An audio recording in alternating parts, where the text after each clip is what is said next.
499장 아닙니다. 잠시요. 네.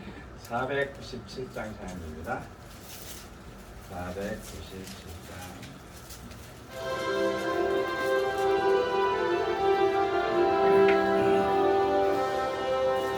어디든지 예수 나를 이끌며 어디든지 예수 함께 가려니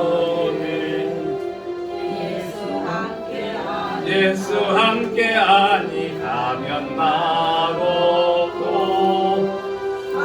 항상 예수 함께 가면 고없네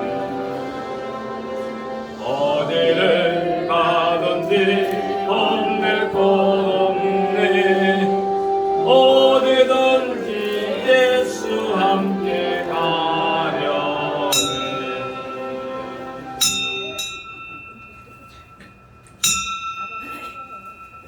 같이 찬송가 549장 부르시면서 예배를 부르며 우리 한 목소리로 응답을 드립니다. 549장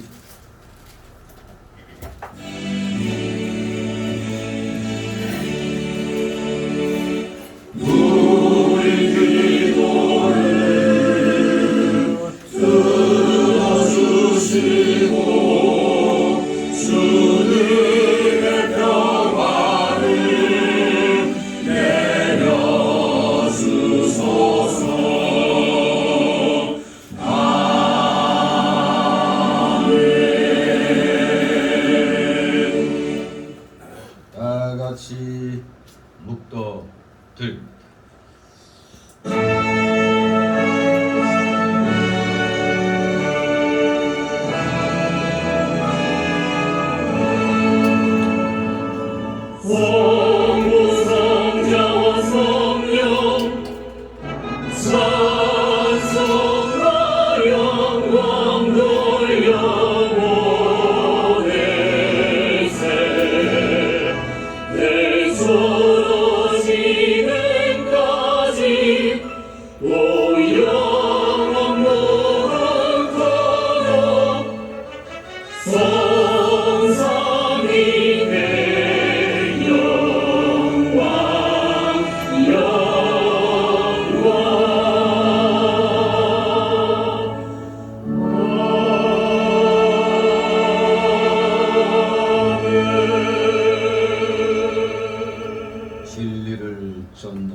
행위가 하나님 안에서 행한 것임을 나타내려 함이라.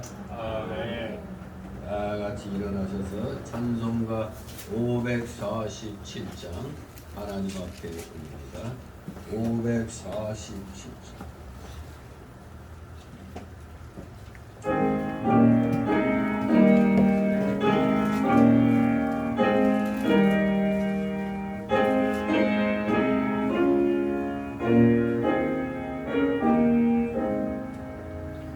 주와 생명 되신 주 의복을 바치옵니다. 은과 소망 사랑에 반마음 되게 하소서.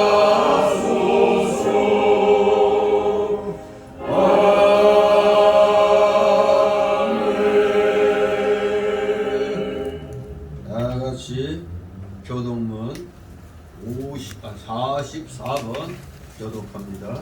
찬송가 맨 위에 교동문 나옵니다. 교동문 44번 요한복음 1장 교동문 44번 제가 먼저 읽습니다.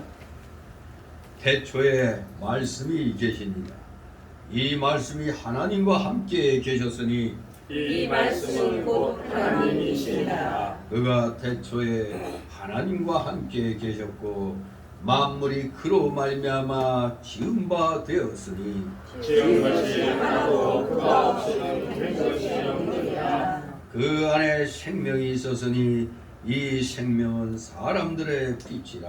빛이 어둠에 비추되 어둠이 깨닫지 못하더라. 참빛 곧 세상에 와서 각 사람에게 비치는 빛이 있었나니 그가 세상에 계셨으며 세상은 그로 말미암아 지은 바 되었으되 세상이 그를 알지 못하였고 자기 땅에 오매 자기 백성이 영접지 아니하였으나 영접하는 자 곧 그 이름을 믿는 자들은 하나님의 자녀가 된 원수를 주셨으니 이는 혈통으로나 육정으로나 사람의 뜻으로 나지 아니하고 오직 하나님께서 난 자들이라. 말씀이 육신이 되어 우리 가운데 거하심에 우리가 그 영광을 보니 아버지의 독생자의 영광이요 은혜와 진리가 충만하더라. 아멘. 다 같이 사도신경으로 신앙 고백 하나님께 드립니다. 전능하사 천지를 만드신 하나님 아버지를 내가 믿사오며 그의 아들 우리 주 예수 그리스도를 믿사오니 이는 성령으로 잉태하사 동정녀 마리아에게 나시고 본디오 빌라도에게 고난을 받으사 십자가에 못 박혀 죽으시고 장사한 지 사흘 만에 죽은 자 가운데서 다시 살아나시며 하늘에 오르사 전능하신 하나님 우편에 앉아 계시다가 저리로서 산 자와 죽은 자를 심판하러 오시리라. 성령을 믿사오며 거룩한 공예와 성도가 서로 교통하는 것과 죄를 사하여 주시는 것과 몸이 다시 사는 것과 영원히 사는 것을 믿사옵나이다. 아멘. 같이 찬송가 3장 하나님 앞에 올립니다. 찬송가 3장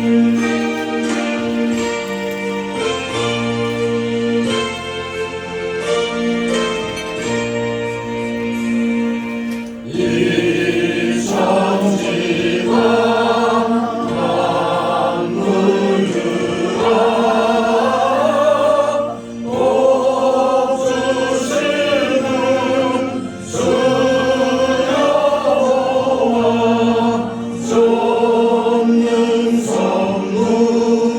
소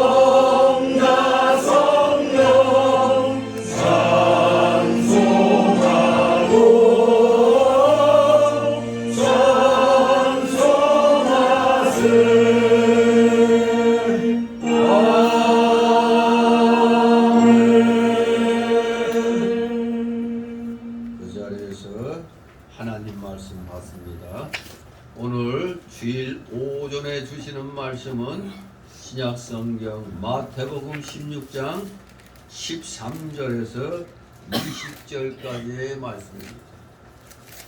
마태복음 16장 13절에서 20절까지 말씀 제가 공독해 올립니다. 예수께서 가이사랴 빌립보 지방에 이르러 제자들에게 물어 가라사대 사람들이 인자를 누구라 하느냐 가로되 더러는 세례요한 더러는 엘리야 어떤 이는 예레미야나 선지자 중에 하나라 하나이다. 가라사대 너희는 나를 누구라 하느냐 시몬 베드로가 대답하여 가로되 주는 그리스도시요 살아계신 하나님의 아들이시니이다. 예수께서 대답하여 가라사대 바요나 시몬아 네가 복이 있도다. 이를 네게 알게 한 이는 혈육이 아니요 하늘에 계신 내 아버지이시니라. 또 내가 네게 이르노니 너는 베드로라. 내가 이 반석 위에 내 교회를 세우리니 음부의 권세가 이기지 못하리라. 내가 천국 열쇠를 네게 주리니 네가 땅에서 무엇이든지 매면 하늘에서도 매일 것이요 네가 땅에서 무엇이든지 풀면 하늘에서도 풀리리라 하시고 다같이 20절 이에 제자를 경계하사 자기가 그리스도인 것을 아무에게도 이르지 말라 하시니라. 아멘. 모두 제자리에 앉아주시기 바랍니다. 이 시간 하나님 앞에 목회기도 올립니다. 기도드립니다. 전 우주의 주권자이시며 전 역사를 주권주장하시며 거룩하시며 전지전능하신 하나님 아버지께 오늘도 원금과 최수 사랑하시는 자녀들이 이렇게 하나님 나라와 그 의를 먼저 구하고자 세상 일 뒤로 하고 이렇게 하나님 전에 나와 머리를 조아립니다. 사랑하시는 자녀들의 중심을 받아 흠양하여 주시옵소서. 이들의 찬송과 존귀와 감사와 영광 주님 홀로 받으시옵소서. 감사를 드립니다. 저희들에게 영생 복락의 천국을 허락하여 주시고 천국 백성 삼아주시고 하나님 자녀 되게 해주셨사오니 우리의 해야 할 일은 마땅히 하나님께서 허락하여 주신 대로 우리 모두 하늘나라 백성으로서 하나님 자녀로서의 자격을 갖춰 나가는데 우리 모두 좀도 부족함이 없는 진실된 의로운 주님의 귀한 일꾼들 다 되게 하여 주시옵소서. 날마다 감사드리며 우리의 입술에서 잠시라도 불평불만이 나오지 않도록 저희들을 붙들어 주시옵소서. 우리 속에는 아직도 옛사람의 속성이 너무나 많이 남아있기 때문에 주님이 다시 오시는 날 온전한 영화의 단계에 이르기까지는 우리는 부족한 가운데 성화의 그 구원의 단계를 우리는 거쳐가야 되는 줄 믿습니다. 그 성화의 단계에서 우리는 때로는 믿음에 실패하여 마치 구원에서 탈락된 것인 양 착각을 하고 실망하고 좌절할 때가 많이 있습니다. 하지만 말씀을 똑바로 깨닫고 결코 한 번 택한 자녀들은 결코 구원에서 탈락시키지 아니하시는 주님의 놀라우신 은혜를 깨닫게 하여 주심으로 다시 한번 힘을 내서 주님께 모든 걸 맡기며 열심히 거룩한 주의 자녀로서 구별된 주의 자녀로서의 삶을 살아갈 수 있도록 허락해 주시고 이끌어 주시고 온전한 의의 길로 인도하시니 아버지 다시 한번 만만 감사를 드립니다. 진실로 이 세상 하나님께서 하나님의 자녀들이 합당한 삶을 살도록 마땅한 천국 백성의 자격을 갖추도록 훈련장으로서 이 세상을 허락하여 주신 줄 믿습니다. 그 은혜 가운데 하나님의 일반은 종 가운데서 국가를 다 세우게 하여 주셨고, 또 특별한 은총 가운데 교회를 세우게 해 주셨사오니, 우리 모두 믿음 생활하면서 교회와 국가와 교회의 관계를 잘 정립하여 우리가 잘못된 그러한 길로 가지 아니하도록 우리 모두 철저한 교회관, 철저한 성경적인 교회관과 성경적인 국가관을 가질 수 있도록 은혜 내려 주시옵소서. 세상은 복잡합니다. 종말을 향하여 가고 있기 때문에 어떤 면에서는 너무나 불안한 그런 삶을 가고 있는 그런 모양새들입니다. 인생은 모든 것이 불안하기 때문에 주님을 알지 못하고 구원받지 못한 자들은 그저 온갖 잡신들을 만들어서 섬깁니다. 그야말로 우상숭배가 끝이 없습니다. 어떤 민족은 우상이 800만 개나 된다고 하는 그런 나라도 있습니다. 우리 대한민국도 그의 만만치 않은 우상들을 섬기고 있는 줄 압니다. 이러한 나라에 주님이 극상품 포도나무, 이 기독교 귀한 이 사상, 이 예수님을 깨닫게 하여 주시고 구원받게 하신 하나님의 자녀들을 극상품 나무로서 이 땅에 심어 주셨기에 우리는 열심을 다하여 열매를 맺어 나가야 되는 줄 믿습니다. 포도나무 자체는 아무것도 아닙니다. 쓸데가 없는 나무들이나 그 열매만큼 진실로 귀한 그런 열매인 줄 압니다.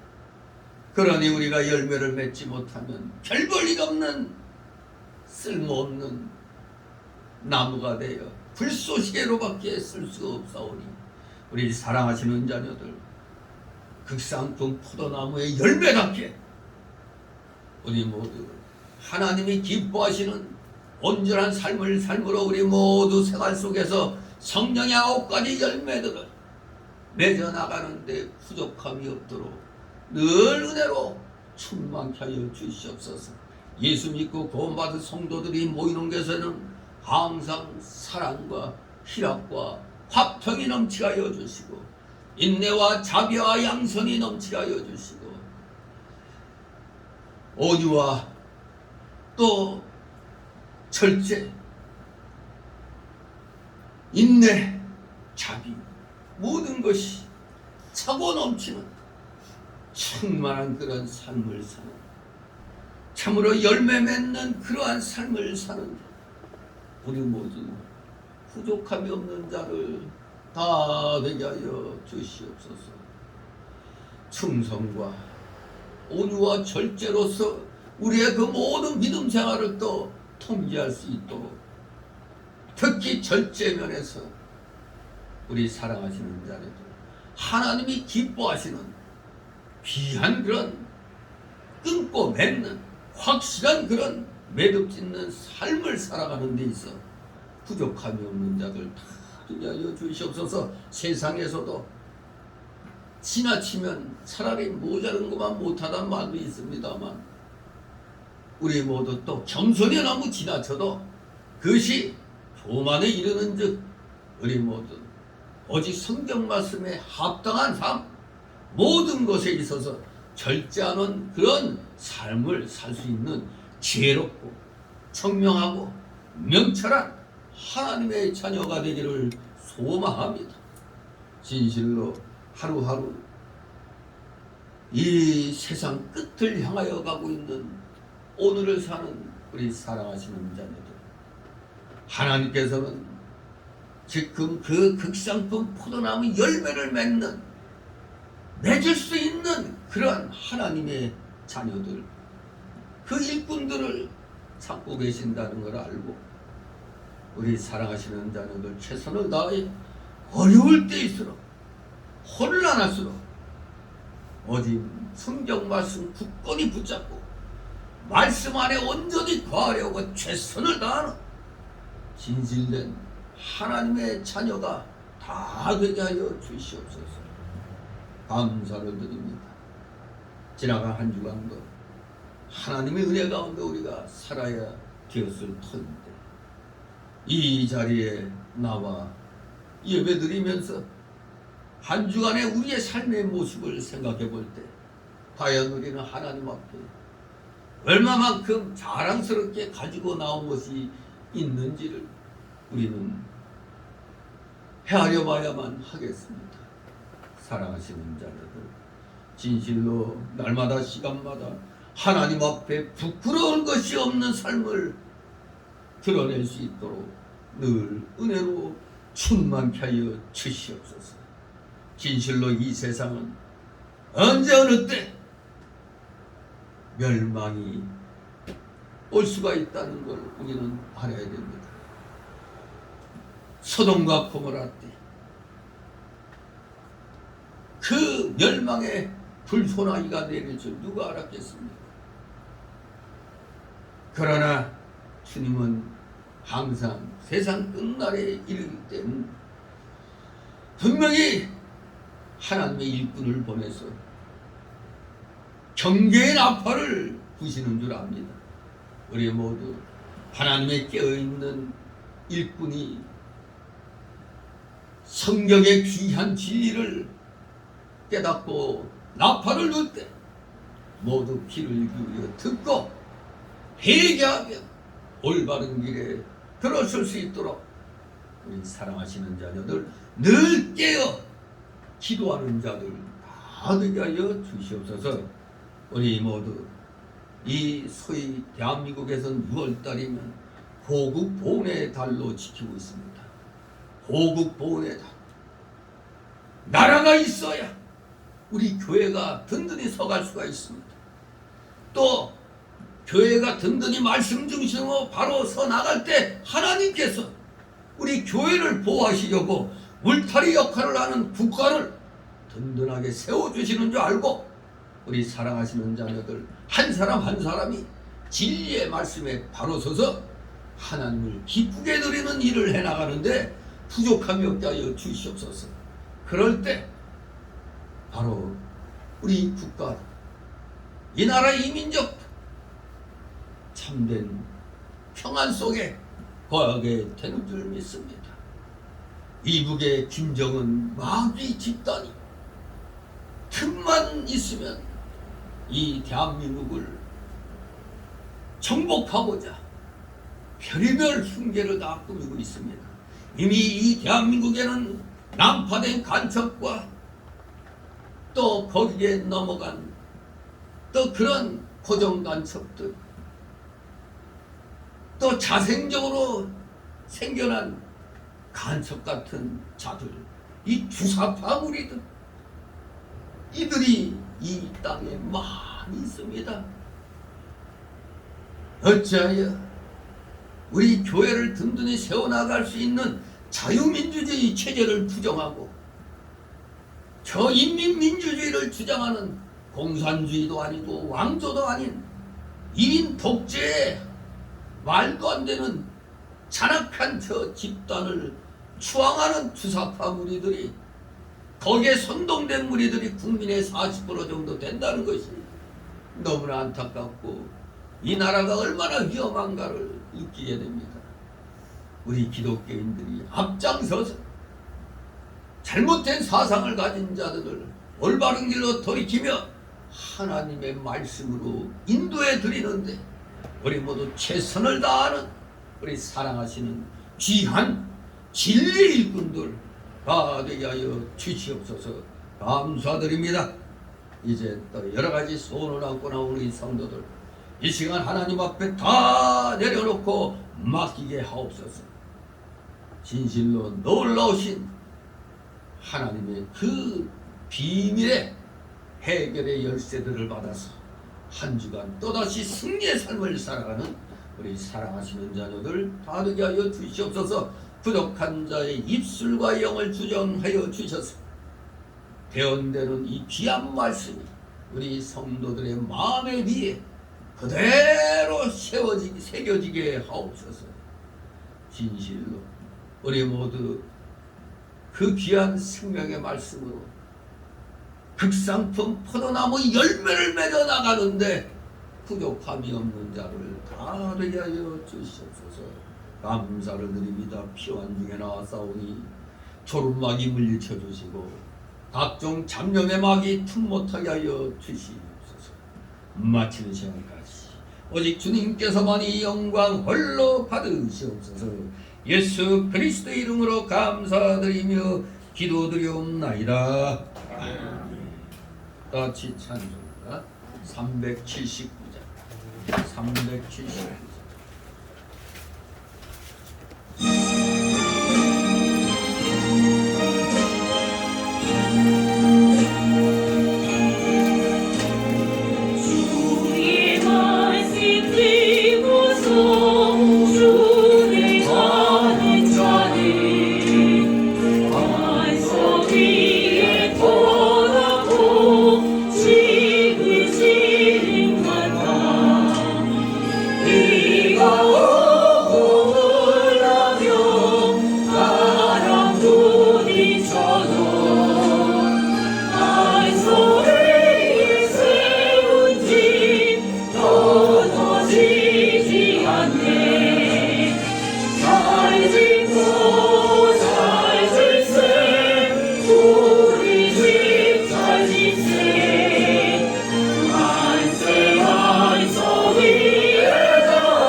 주님의 이름으로 여러분을 환영합니다. 일주일 동안 여러분들의 믿음의 집을 잘 쌓고 오늘 이 자리에 나오신 줄 믿습니다. 날마다의 삶은 참으로 피곤한 삶이죠. 그러나 우리는 말씀에 의지하여 기쁨과 희락이 넘치는 그러한 삶을 우리는 만들어 가야 됩니다. 세상에서는 무슨 기회가 오면은 그때 기회를 잡는다 얘기를 합니다. 그러니 마치 어떤 때가 있는 것처럼 생각이 됩니다. 그러나 우리 기독교인은 기회를 기다리는 게 아니라 우리는 만들어가는 사람들입니다. 왜냐하면 우리에게는 하나님이 그와 같은 눈동자로 우리를 지켜보고 계시기 때문에 우리가 뭐를 해야겠습니다 하고 기도 제목을 내죠. 우리가 기도 제목을 내고 기도를 갖다 소리내어 하나님 앞에 아랠 때 그때 기회가 생기는 겁니다. 언제 어느 때 기회가 올지 모르니까 그 기회를 기다려야 된다가 아닙니다. 우리는 기회를 만들어가는 사람들입니다. 만들어 가시기 바랍니다. 그래야 하나님의 복이 임하게 되는 겁니다. 그러니까 마태복음 7장에 우리 보고 어떻게 하라고요? 두드리라고 그랬어요. 나무 밑에, 감나무 밑에 들어 누워가지고 감 떨어지길 입 벌리고 기다리라고 그랬어요. 두드리라고 그랬어요. 그리고 찾으라고 그랬어요. 먼저 구하고 찾고 두드리라고 그랬죠. 두드리는 게 마지막 순서지. 막 행동으로 나가야 되는 겁니다. 기회는 그렇게 하나님 기회를 주옵소서 하고 구하고 찾고 두드려야 되는 겁니다. 오늘 우리는 그 유명한 베드로의 신앙 고백을 이제 살펴보게 됩니다.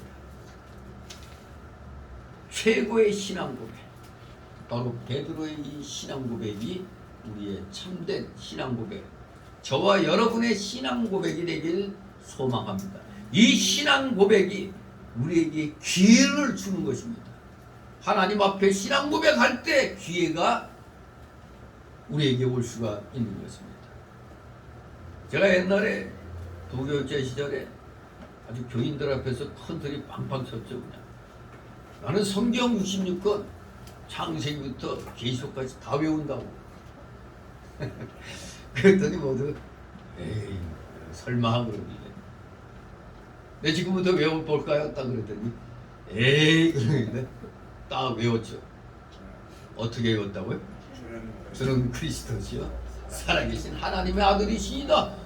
이게 성경 전체 핵심 아닙니까? 구약 때는 오실 메시아를 믿음으로 구원받고, 신약 시대는 오신 메시아를 구원받았어요. 그 메시아가 누구요? 예수 그리스도입니다. 우리가 예수 그리스도를 바로 알면 성경을 바로 아는 거가 되는 겁니다. 어떤 사람은 지식적으로는 성경은 많이 아는데 예수 그리스도가 누군지 몰라요. 그런 그 성경 백날 외워봐야 소용이 없는 겁니다. 백도 해봐야 소용없어요. 예수님이 누구신가? 이걸 우리는 알아야 됩니다.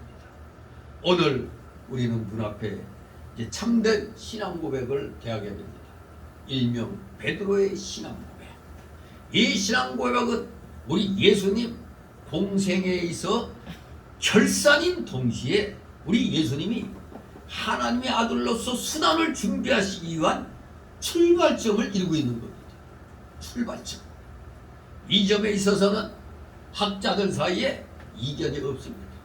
그러나 이 신앙 고백과 그에 대한 예수님의 이 축복 속에 담긴 그 참 의미에 대해서는 로마 카톨릭과 우리 개신교 사이에 견해 차이가 아주 형격합니다. 즉 교회에 있어서의 사도권 계승 문제, 그리고 만인 제사장주의 논쟁의 근거가 되는 것이 바로 이 16장 16절 말씀인 것입니다. 오늘 우리는 로마 카톨릭의 주장이 맞나, 우리 개신교의 주장이 맞나, 오늘 한번 이 신앙 고백을 통해서 분명하게 정리를 해봐야겠습니다. 오늘 이 본문의 내용을 크게 내용별로 세 단락으로 나눠서 살펴봅니다. 첫 번째 단락은 13절, 14절. 제자들에게 사람들이 인자를 누구냐 하느냐고 물어보시는 예수님, 즉 질문하시는 예수님. 인자가 누구냐 질문하시는 예수님. 두 번째 단락은 15절, 16절로 바른 대답을 하는 베드로. 예수님의 질문에 대하여 바로 깨닫고 대답하는 베드로. 바르게 대답하는 베드로 사도. 세 번째 단락으로는 17절, 19절. 천국 열쇠를 주시겠다고 하시는 예수님. 천국 열쇠를 주시겠다고 하시는 예수님. 즉 베드로를 칭찬하시며 베드로의 신앙 고백 위에 교회를 세우며 천국의 열쇠를 주시겠다고 약속하십니다. 자, 그러면 첫 번째 단락으로 13절, 14절. 제자들에게 질문하시는 예수님. 즉 사람들이 인자를 누구랴 하느냐고 물어보십니다. 13절 14절 있습니다. 예수께서 가이사랴 빌립보 지방에 이르러 제자들에게 말하되 사람들이 인자를 누구라 하느냐 가로되 어떤 세례 어떤 엘리야 어떤 이는 예레미야 선지자 중에 하나라 하이다. 아멘. 하나같이 예수님이 심중을 모르는 그런 대답들이죠. 하나님이 예수님의 그 정답에 근처에 가지도 못하는 그런 대답들입니다. 특히 이 가이사랴 빌립보 지방에 대해서 우리가 잘 알아야 돼요. 이 가이사랴 빌립보는 예루살렘으로부터 한 190km 떨어진 곳입니다. 즉 한 190km 정도 떨어진 헤르몬산 근처의 성읍인데, 문제는 멀리 떨어진 성읍이 그게 키포인트가 아니라 그곳이 바로 특히 우상숭배로 유명한 곳이다 이겁니다. 우상숭배로 유명한 곳이 바로 가이사랴 빌립보 지방. 그래서 토착민들은 그 가이사랴 빌립보 지방에서 바알신을 섬기고, 또 헬라 계통의 사람들은 살림과 야수의 신이라고 불리는 펜의 신당을 지었습니다. 펜이란 게 그 신의 이름이에요. 살림과 야수의 신이라고 해요. 펜 또는 판.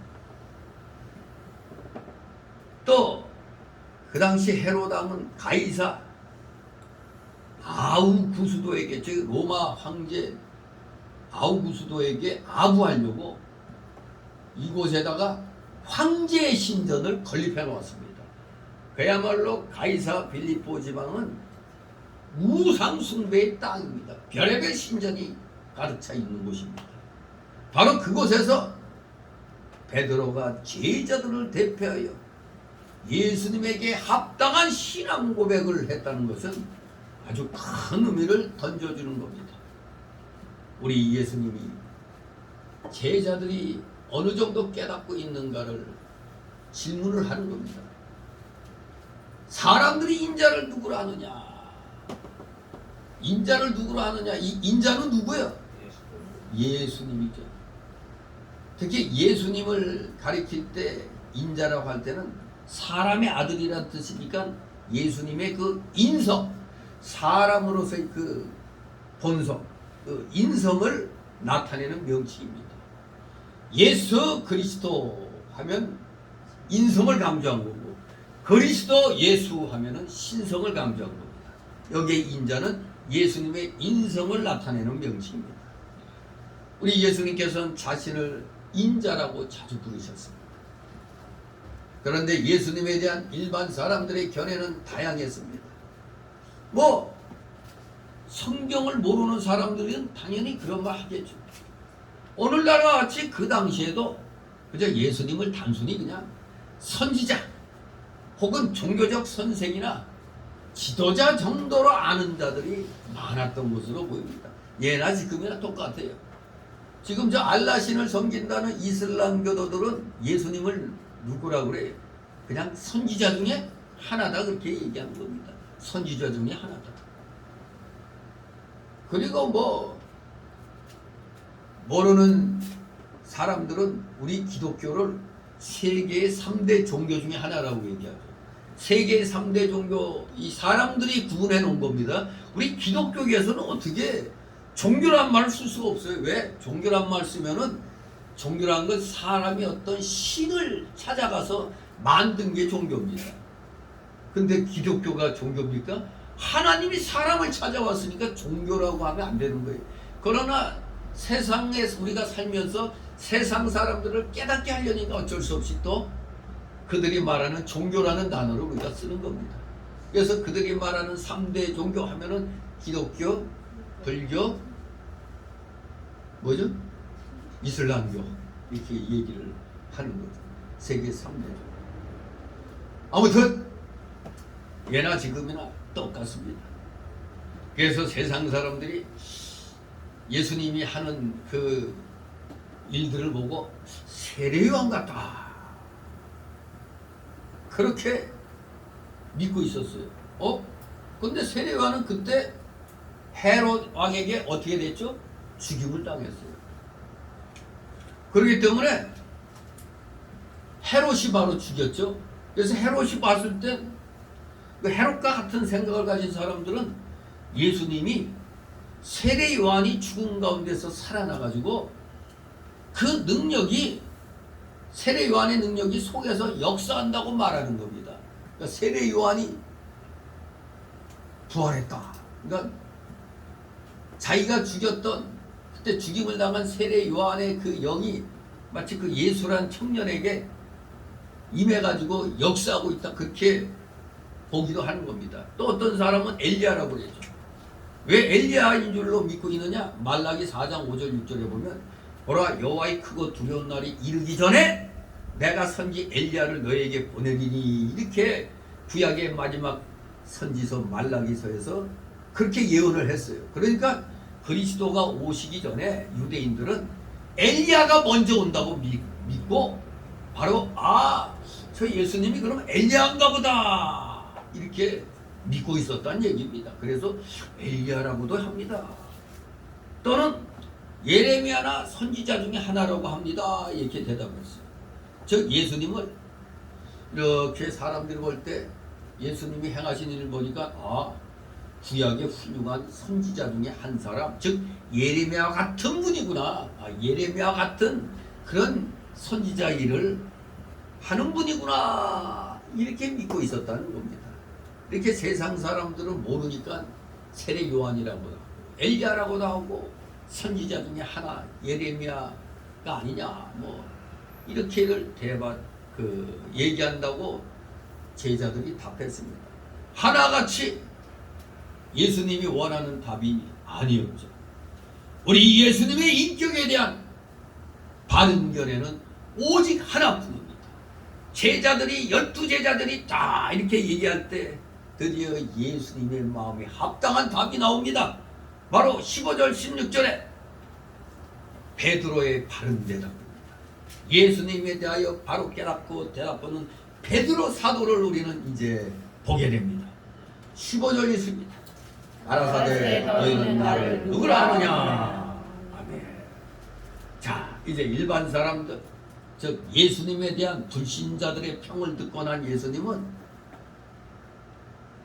그래 일반 사람들은 그렇게 생각한다 할지라도 그럼 나의 제자인 너희들 생각이 뭐냐 이걸 물어보는 겁니다.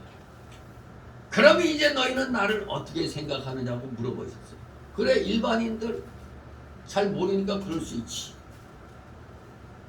그러나 너희 생각은 어떠냐? 설마 너희도 그렇게 생각하는 건 아니겠지 하는 그런 예수님의 그 감정도 섞여 있다고 볼 수 있어. 너희는 그래도 똑바른 답을 하겠지.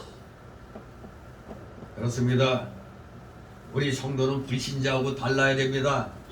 예수님께 신앙 고백하고 예수님께 순복하는 자가 바로 진정한 성도인 것입니다.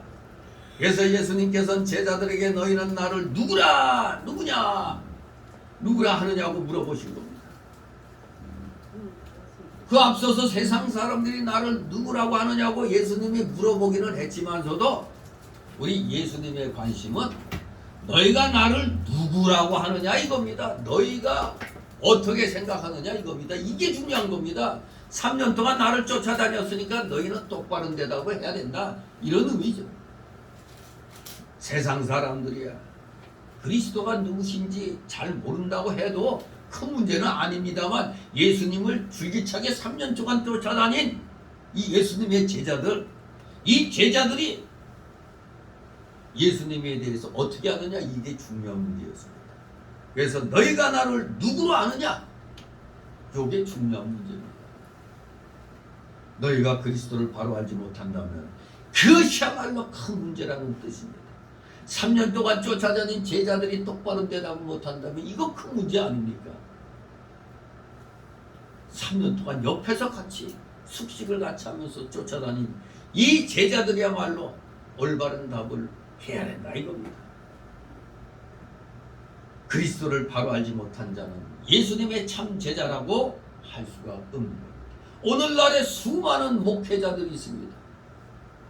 수많은 강도사들이 있고 전도사들이 있습니다.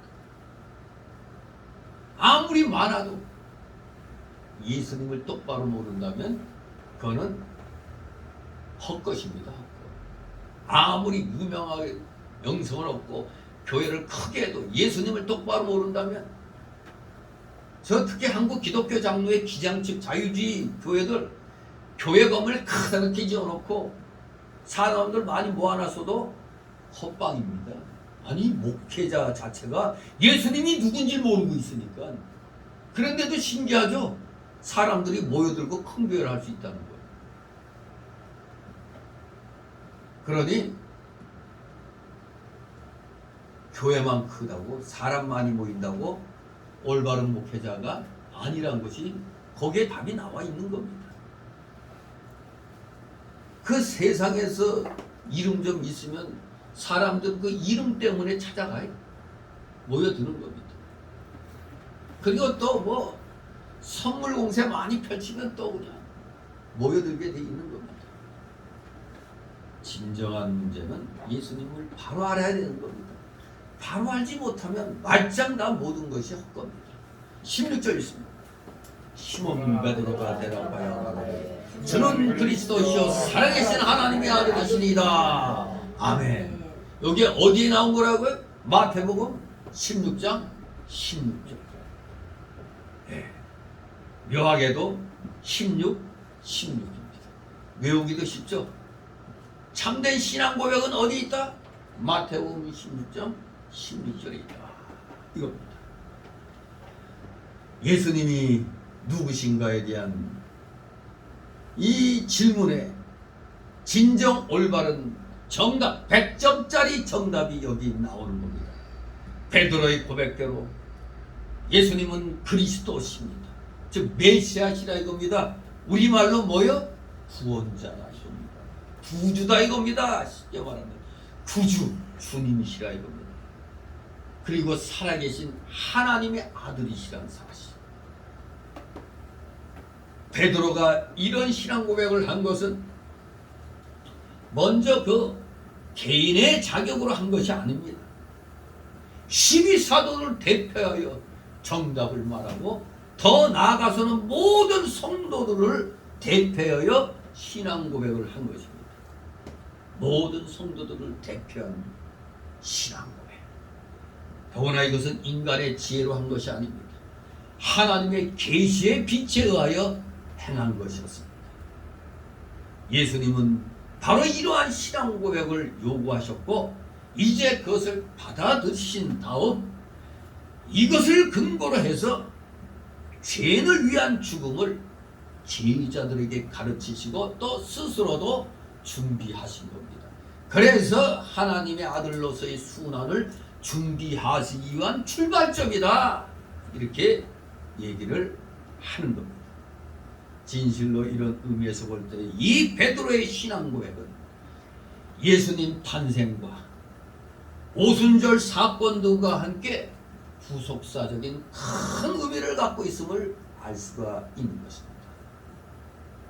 주는 그리스도시요 살아계신 하나님의 아들이십니다. 주는 그리스도시요. 그리스도는 구약의 여러 성도들이 소망하면서 고대하던 구약 성경에 예언된 메시아를 가리킵니다. 구약 성경에 예언된 메시아가 바로 그리스도입니다. 즉 히브리어로 메시아는 기름 부음 받은 자라는 뜻이죠. 기름 부음 받은 자. 여러 세대 여러 성도들이 그리스도 즉 메시아가 오시기를 기다렸다고 또 베드로전서 1장 10절에 말씀하고 있습니다. 그러나 구약 시대의 성도들은 그때를 보지 못하고 죽어갔습니다. 그렇게 기다리고 기다리던 메시아, 그 기다리던 그리스도가 바로 예수님이라는 뜻입니다. 고대하고 고대하던 메시아가 누군가 했더니 예수님이시다. 그래서 요한복음 8장 56절에 너희 조상 아브라함은 나의 때 볼 것을 즐거워하다 보고 기뻐하였느니라 이렇게 말씀합니다. 베드로가 예수님을 그리스도라고 믿은 것은 바로 예수님이 세상 죄를 지고 가는 하나님의 어린 양이시요 도성인신하여 임마누엘로 오신 하나님으로 믿은 것입니다. 인간의 몸을 입고 이 땅에 태어나신 바로 우리와 함께 영원히 함께 하신 임마누엘로 오셨다는 겁니다. 이것을 믿은 겁니다. 쉽게 말하면 예수님을 구세주요 심판주로 믿은 겁니다. 초림의 예수님은 구원자로 오셨어요. 이제 재림의 예수님은 심판주로 오시는 겁니다. 심판하러 오시는 겁니다. 기회는 우리가 살아있을 때밖에 없습니다. 나중에 믿지. 나중에 어디 있어요? 없을 수가 있습니다. 믿기 전에 죽으면 어떡할 거예요? 큰일이죠. 내가 조금만 더 일하다가 그때 가서 믿을게. 그때가 과연 올지 안 올지 모르는 겁니다. 지금 믿어야 되는 겁니다. 지금 영접해야 되는 겁니다. 그리스도란 메시아라는 그 뜻처럼 기름 부었다는 뜻인데 사실 구약 시대에는 기름 부음을 받았던 세 직분이 있었죠. 세 가지 직분. 그것은 선지자, 제사장, 왕직이었죠. 선지자, 제사장, 왕. 메시아는 바로 이 세 가지 직분을 완성할 자로 오신 겁니다. 그래서 우리 예수님은 삼직을 겸하고 계시고 오늘날의 목사들은 바로 이 뜻을 받들어 이 삼직을 우리는 거행해야 할 책임이 있는 겁니다. 그런데 오늘날 목사들이 삼직을 제대로 이행합니까? 대우받고 이름 날리는 제사장이나 왕직은 잘하는데 욕을 떠가지로 얻어먹는 선지자직은 잘 안 하려고 그러죠. 네, 그렇습니다. 지금 대한민국 같이 정말 이 들포도 같은 하나님이 원치 않는 들포도가 40%나 돼버리기 때문에 만약 총선 때 분명히 확률적으로는 우파가 50몇 프로, 좌파가 40몇 프로예요. 그 확률적으로 무조건 우파가 이기게 돼 있어요. 그런데 왜 집니까? 우파는 두 갈래, 세 갈래, 네 갈래 갈라지는데 좌파는 사실 하나로 뭉쳐버리니까 당연히 좌파가 대통령이 또 될 확률이 높다는 얘기입니다. 원래 진성 빨갱이는 우리나라에 12%? 10몇 프로밖에 안 됐는데 어느 날부터인가 이게 20%, 30%를 넘어서요. 20%, 30%. 우리가 오늘 이 6월달을 맞이해서 호국 보훈의 달로 특히 거의 뭐 세계 대전이라고 불릴 수 있는 6.25 전쟁이 있었죠. 이 6.25 전쟁 세계 전쟁이랑 똑같았잖아요. 유엔군과 저 빨갱이 부대, 북해군, 중공군, 또 뒤에는 소련. 요 공산주의와 자유민주주의 세력 간의 대전쟁이 바로 6.25 전쟁이었던 겁니다. 그야말로 6.25 전쟁은 국제전이었습니다. 국제전. 어마무시한 그런 전쟁이었던 것입니다. 그러니 대한민국에서는 물론 제사장직과 왕직 중요합니다. 이게 기초가 돼야 되는데 문제는 이 기초를 세워놓고 나라가 위태로우면 우리가 구약성경 쫙 보면은 계속 경고의 나팔을 불죠. 더구나 그 짖지 않는 개는 뭐라고 그랬죠? 덩어리 파수꾼이라고 그랬어요. 짖지 않는 개. 개는 짖으라고 키우는 겁니다. 도둑 지키도 지으라고 키우는 건데, 즉 목사들은 마지막 시대에 주님을 대비하도록 세워놓으신 거거든요. 그러니까 주님을 대비하라고 경고의 나팔을 계속 불어야 되는데, 우리나라 목회자들이 워낙 못 살다가 이제 10월 유신으로 이제 비약적인 중화공업의 발달로 마침내 북한을 초월하고 필리핀을 우리가 넘어섰죠. 우리 70년대 중반까지는 북한보다도 못 살았어요. 필리핀은 우리보다 8배나 잘 사는 나라였어요. 근데 이것을 뒤집어 놓는 사건이 바로 10월 유신이었던 겁니다. 10월 유신이 바로 중화공업을 육성하게 된 아주 중요한, 그 정신 나간 인간들은 무슨 뭐 덕제를 완성하기 위해서 어쩌저쩌 그런 말하죠. 10월 유신 우리 국민들이 다 그렇게 통과시킨 겁니다. 국민들이 무슨 놈의 독재? 근데 독재도 나쁜 독재가 있고 착한 독재가 있는 거예요. 김일성 일당은 악한 독재를 했지만 박정희 정권은 착한 독재한 겁니다. 이게 착한 독재. 우리가 이 착한 독재를 안 했으면 남미와 같이 됐어요. 아니 지독히도 먹고 살기 힘든데 맨날 자유만 찾아. 그러니까 지금 남미가 다 저 모양 저 꼴이 된 겁니다.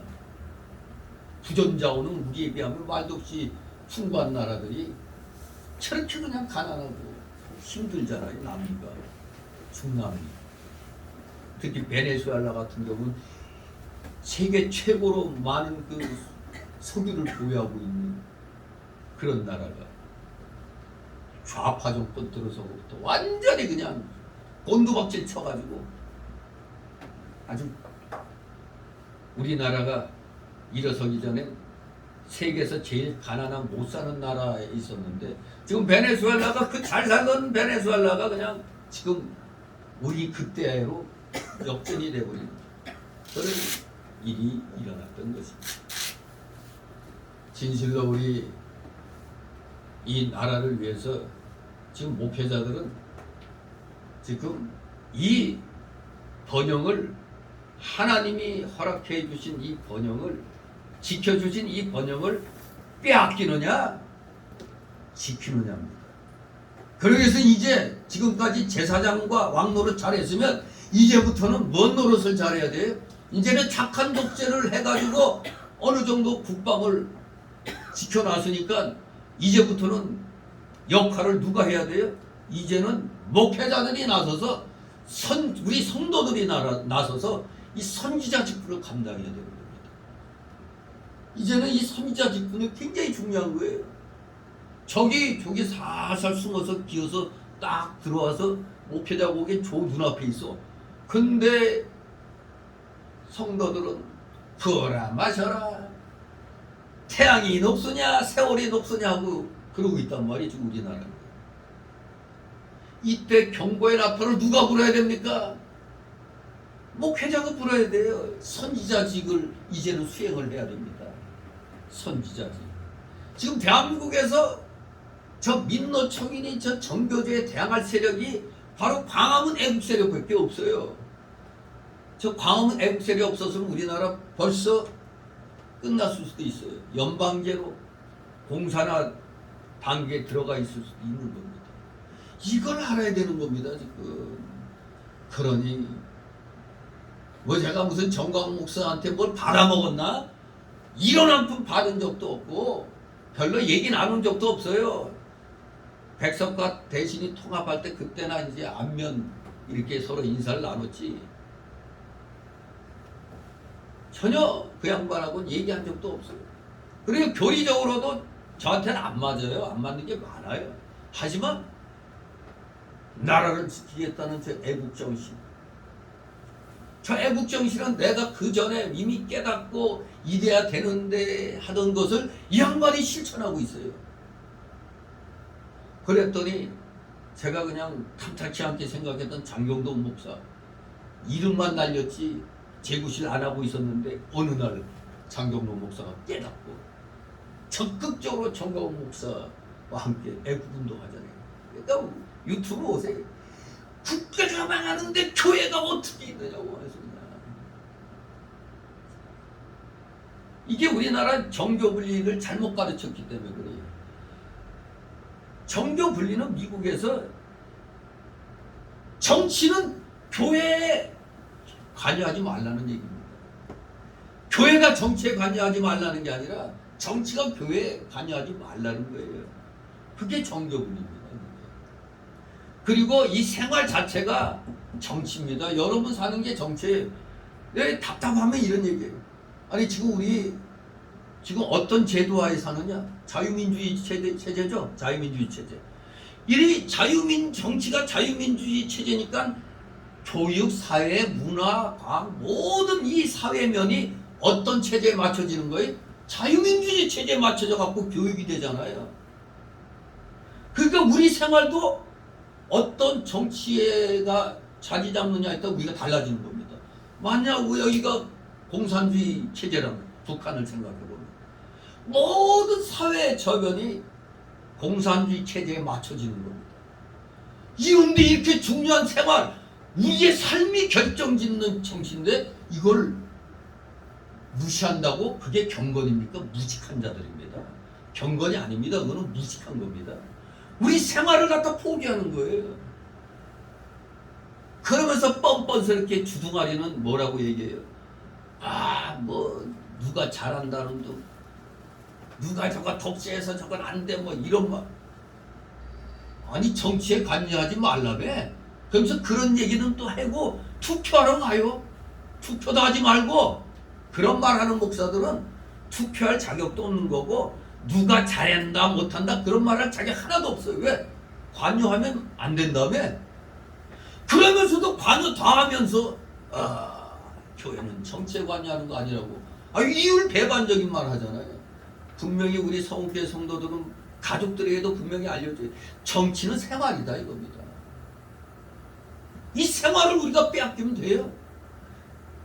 기독교인일수록 정치에 관심을 가져야 돼요. 왜? 올바른 체제가 돼야 우리가 전도하는데 힘을 쓸 수가 있잖아요.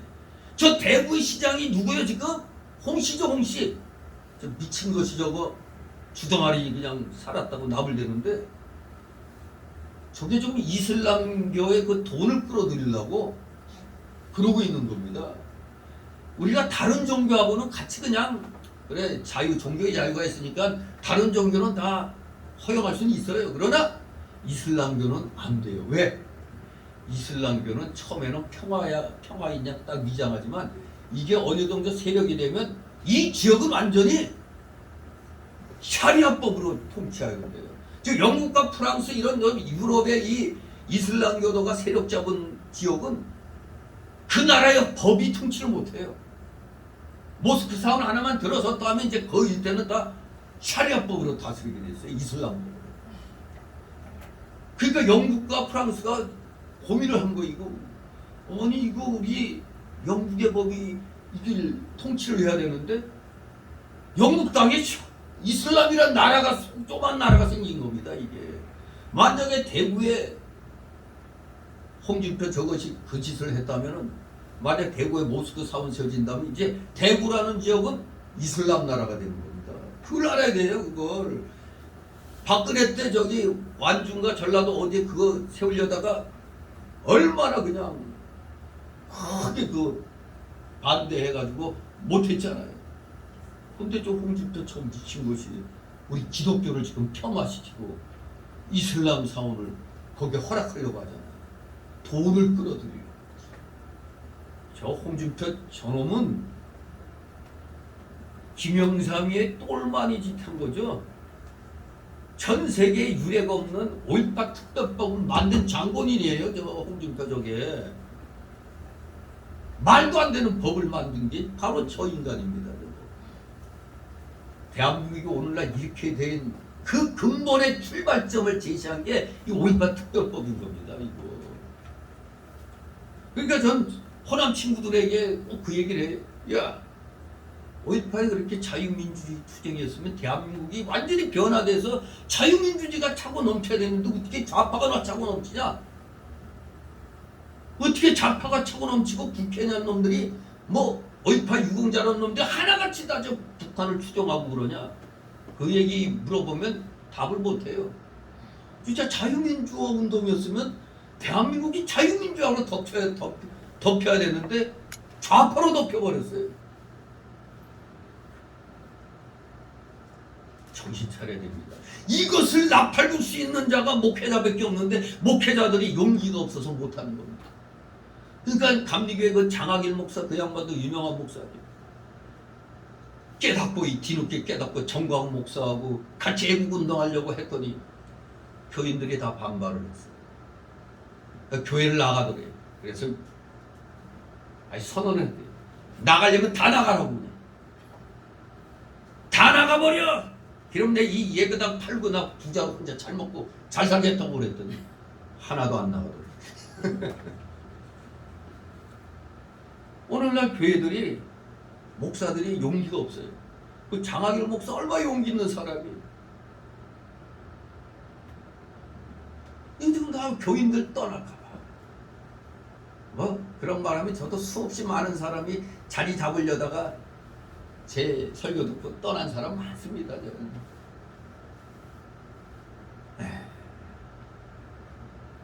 아무튼 오늘날에는 이 선지자직분이 가장 중요합니다. 지금 우리 목사 모시 볼 때도 삼직을 물어볼 때 제일 먼저 나와야 될 게 선지자직입니다. 선지자직. 아무튼 우리 예수님은 이 삼직을 다 완전히 완성할 자로 오신 겁니다. 완성할 자로 오신 거예요. 예수님은. 우리 목회자들은 이제 시대 상황에 따라 어떤 직분에 좀 더 이렇게 나아가느냐가 달렸지만 우리 예수님이 그걸 온전히 다 이루시는 분으로 이 땅에 오신 겁니다. 예수님은 진실로 선지자, 참 제사장, 참 왕이 될 뿐입니다. 그리스도는 선지자직으로서 하나님의 비밀인 복음을 자기 백성에게 계시하시고 그리고 제사장직으로서는 직접 속죄제를 드려서 자기 백성을 구속하여 정결케 하는 일을 하셨습니다. 이미 제사장직은 이루셨죠. 왕직은 아직 예수님이 심판주로 오셔야죠. 선지자직은 계속 지금 예수님 오실 때까지 복음이 전파돼야 되잖아요. 계속 선지자직은 지금도 끊임없이 계속 이어져야 돼. 성령으로 지금 이어지고 있는 겁니다. 왕직, 이제 모든 원수를 정복하고 신령한 하나님 나라를 건설하여 통치하며 절대적인 주권으로 만물을 주장하여 복종케 하고 영원토록 왕노를 하실 것으로 이제 심판주로 오셔서 이것을 완성시킬 겁니다. 지금 현재 진행이라고 할 수가 있죠. 선지자 직분처럼. 아무튼 예언된 메시아는 분명히 인간으로 오셨지만은 한편으로는 완전하신 하나님, 신적 인격자이시라는 사실을 우리가 잊으면 안 됩니다. 이사야 9장 6절의 예언대로 그는 전능하신 하나님, 영존하시는 아버지로 불렸습니다. 미가서 5장 2절의 예언대로 그의 근본은 상고의 태초의 즉 영원전이십니다. 과연 예수 그리스도는 살아계신 하나님의 아들이십니다. 지금 예수님 어디 계신다고? 하나님 우편에 계신 겁니다. 지금 살아계신 하나님의 아들이십니다. 신적 본질을 가지신 분입니다. 단순히 사람이 아니시고 신적 그리스도, 그 사람으로 오신 하나님의 아들이 바로 예수님입니다. 그래서 베드로가 살아계신 하나님의 아들이십니다 고백한 겁니다. 지금 예수님은 살아계셔서 모든 것을 보시고 하시고 일하시는 하나님이십니다. 그 하나님, 이제 아들 예수님을 보내서 이렇게 일하시는데 그 일하고 계신 그 아들이 바로 주님이시란 뜻입니다. 예수님. 살아계신 하나님은 그 아들을 통해서 모든 것을 우리에게 다 주시고 모든 것을 통치하시고 구속사하고 심판하시는 일을 아들 예수를 통해서 다 하실 것을 베드로가 믿고 있었던 겁니다. 참 대단한 베드로입니다. 예수님께 대해서 이렇게 바로 깨달은 것은 베드로가 처음이었어요.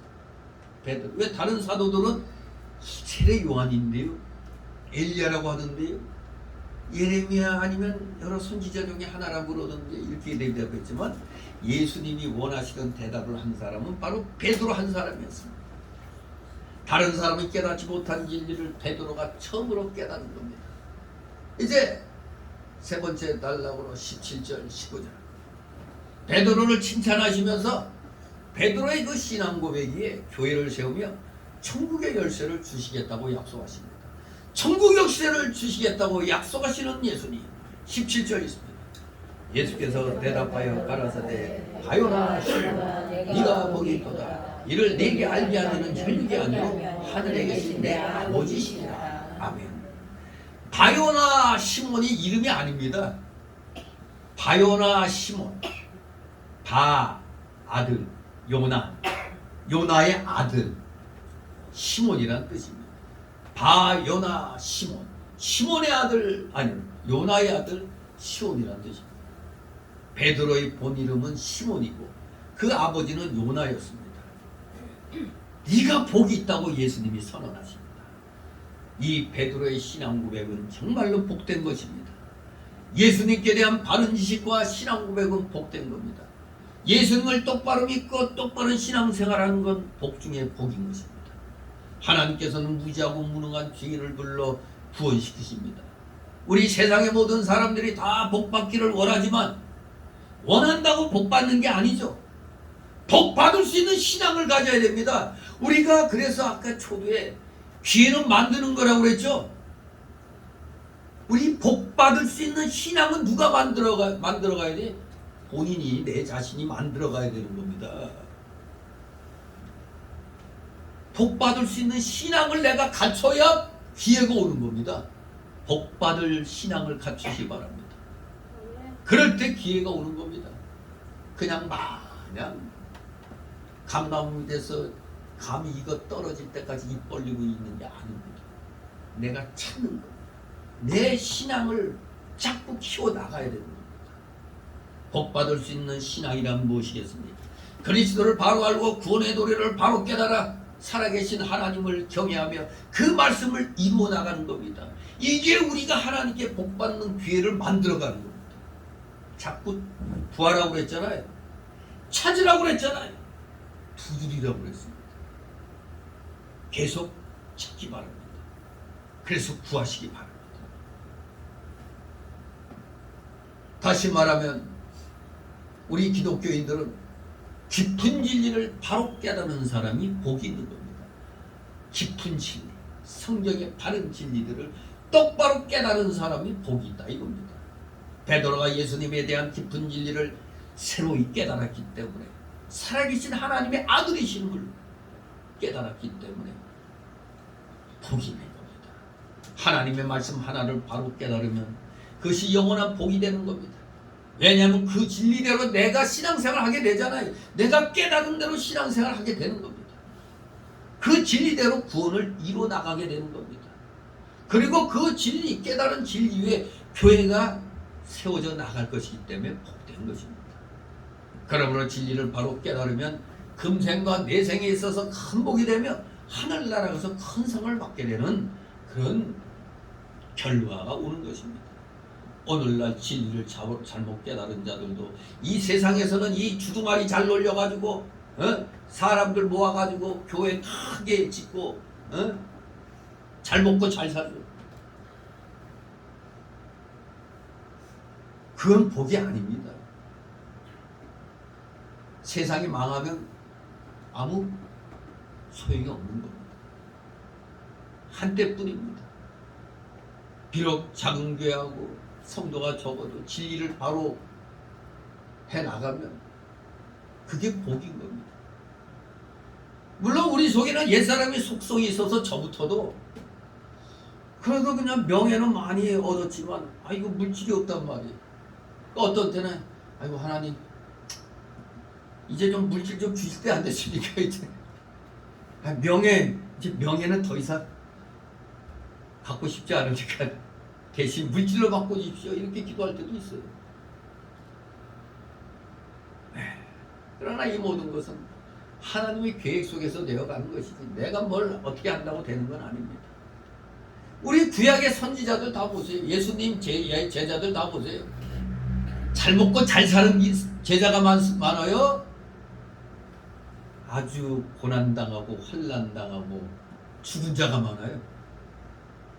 대부분 환난당하고 죽임을 당한 자들이 대부분입니다.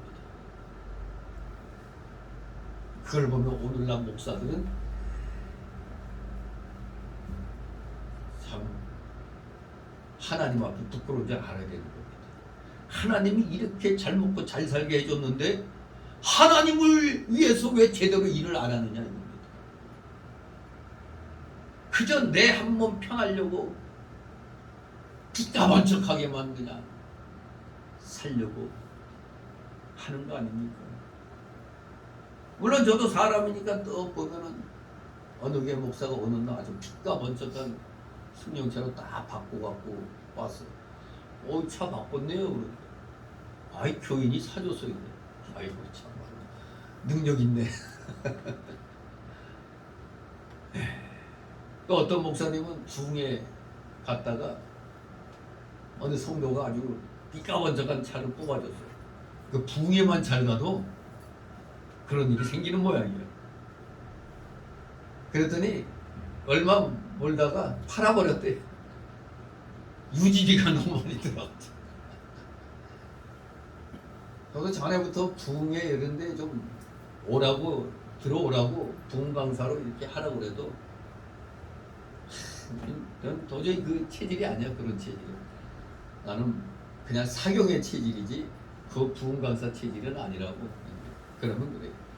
아니 와서 그냥 사경이 하면 됐지 막 그러지만 아이 그런 맨날 날라리 같이 하는 목사들 틈에서 뭐 그거 제대로 되겠어요 이게.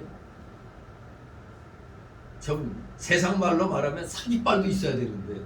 예?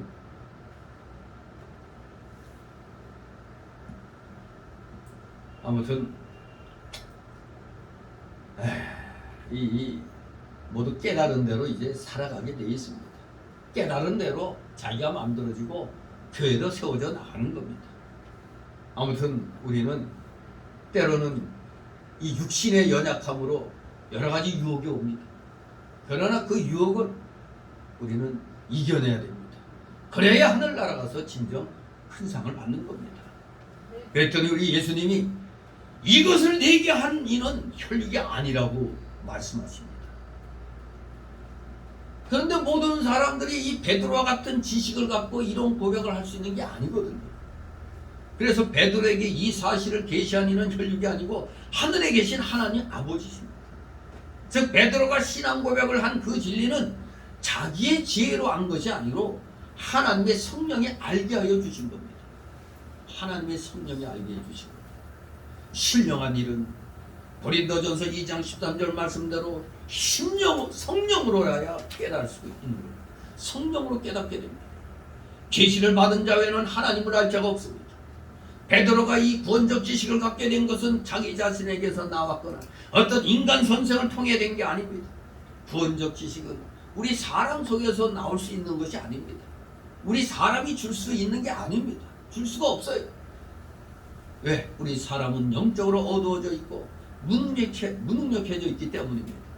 구원적 지식은 오직 하나님께로부터만 올 수가 있는 것입니다. 오직 하나님이 은혜로 부르시는 자들만이 그런 계시의 복을 받을 수가 있는 겁니다. 때로 어떤 목사들은 참 하나님께 어떤 은혜 받은 거 있으면 그걸 마르고 닳도록 써먹는 목사들 많이 있죠. 특히 부흥 강사들 갑니다. 특히 하나님 말씀을 들었다는 사람들. 이번에 보니까 너하나 TV에서 장경동 목사가 이제 목사들 상대로 한번 얘기를 하는데 자기도 이제 하나님 음성을 들었다는 얘기를 이제 하더라고요. 가만히 들어보니까 맞아요. 나도 그것을 청계산에서 기도할 때 3년 동안 직장 문제를 놓고 그만둬야 되는데 이 문제 놓고 기도할 때 바로 그 영음을 들었어요. 근데 꼭 장경동 목사가 표현하는 그 영음의 소리가 그 내가 얘기하는 거하고 똑같아.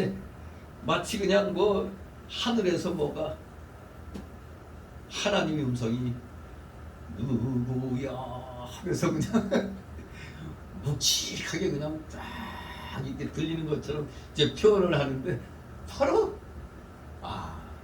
그 음성을 듣는 자들의 느낌이 똑같더라고. 장경로 목사가 자기가 이제 영음 들을 때 그걸 갖다 이렇게 약간 그 재밌게 표현을 하지만 바로 그 느낌이었어요.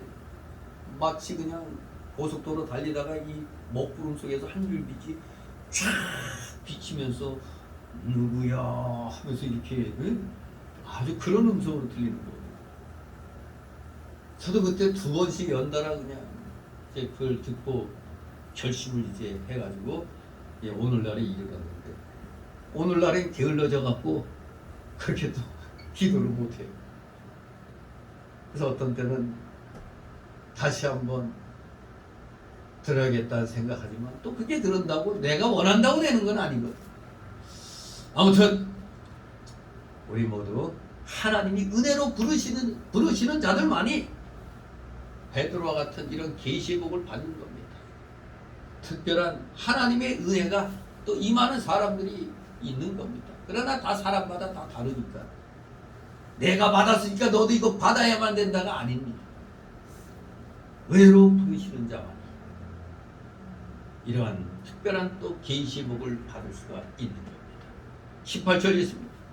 또 내가 네게 이르노니 너는 베드로라. 내가 이 반석 위에 내 교회를 세우리니 음부의 권세가 이지 못하리라. 아멘. 예수님께서 시몬에게 베드로란 이름을 주셨습니다. 정확하게 헬라어로 말하면 페트로스입니다. 페트로스. 원래 남성 명사에는 끝에 오스가 붙어요. 헬라어에서 오스. 페트로스입니다. 페트로스. 이것은 요한복음 1장 42절 증거대로 그가 동생인으로 처음 주님께 나왔던 때였습니다. 베드로란 이름을 받은 것이. 그러나 그가 바른 신앙 고백을 했을 때 주님께서는 그 베드로란 이름을 다시 한번 확인시켜 주셨습니다. 즉 이 베드로는 그 뜻이 해석하면 반석이라는 뜻입니다. 진리를 봐도 바로 깨달은 그것이 깨달은 진리가 반석이란 말입니다. 바로 깨달았으면 속사람이 그대로 따라가 만들어지기 때문에 그것이 벌써 반석이 된 겁니다. 그래서 주님께서는 이어서 내가 이 반석 위에 내 교회를 세우겠다고 말씀하신 겁니다. 이 반석 위에 내 교회를 세우리니. 그래서 원문에 보면은 우리가 로마 카톨릭에 대해서 분명히 얘기할 수 있는 게 원문에 보면 베드로라는 이름은 분명히 페트로스 남성 명사예요. 근데 반석이라는 이름은 여성 명사입니다. 왜?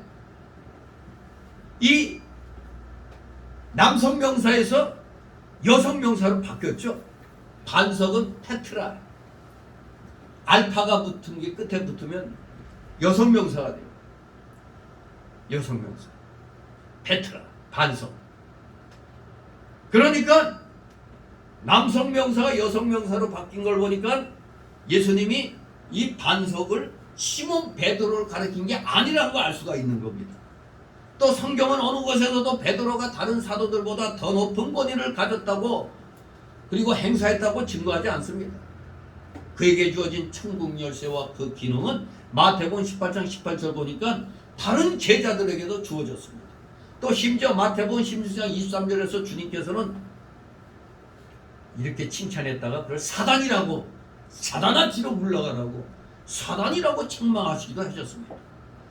더욱이 베드로의 이 수의적 사도권이 뭐 감독이나 교황에게 전달되었다는 로마 카톨릭의 주장은 성경적인 근거가 없는 겁니다. 그러므로 이 반석은 예수님께서 하나님의 아들 그리스도라고 고백한 베드로의 신앙 고백이 반석인 겁니다. 베드로를 가리키는 게 아니라 그 신앙 고백을 말하는 겁니다. 교회는 사도들이 받고 고백하고 가르친 예수 그리스도에 대한 바른 진리의 터 위에 세워질 것이었습니다. 고린도전서 3장 11절에 이 닦아둔 것 외에 능히 다른 터를 닦아둘 자가 없으니 이 터는 곧 예수 그리스도라. 또 에베소서 2장 20절 보면 너희는 사도들과 선지자들의 터 위에 세우심을 입은 자라고 그랬습니다. 교회의 기초는 바로 예수님께 대한 바른 믿음입니다. 그러므로 베드로가 깨달은 진리 위에다가 교회를 세운다는 말이지 베드로에게 모든 걸 다 일임한다는 말이 아닙니다. 그렇습니다. 베드로가 깨달은 진리, 이 진리대로 교회는 이루어져 나가는 겁니다. 가령 10가지 교리를 바로 깨달은 사람이 교회를 세우게 되면 그 10가지 진리밖에 세워나가지 못합니다. 70가지를 깨달은 사람은 교회를 세우면 70가지 진리만 세워나갈 수가 있어요. 깨달은 대로 교회를 세워나가게 되는 것입니다. 나무로 집을 지을 정도로 깨달은 사람은 그냥 나무로 집을 짓게 되는 거고, 벽돌집을 짓도록 깨달은 사람은 벽돌집을 짓게 됩니다. 알미니안주의가 옳다고 생각하는 사람은 그대로 교회가 세워져요. 감리교, 성결교, 순복음다 알미니안주의 그대로 교회가 세워져 나갑니다. 신신학, 자유주의 신학이 옳다고 생각하는 사람은 자유주의 신학의 교회를 세워나가는 거예요. 저 기장집 교회도. 또 초보적인 진리만 깨달은 사람은 그저 초보적인 교회를 세워나가고, 좀 더 높은 진리를 깨달은 우리 개혁주의의 사람들은, 그 일꾼들은 그 진리대로 교회를 세워나가는 겁니다. 엘리야가 깨달은 진리는 엘리야가 그대로 세워나가고, 엘리야 다음에는 누가 섰어요? 엘리사. 엘리사 역시 스승을 통하여 배운 그 진리대로 또 진리를 세워나가는 겁니다.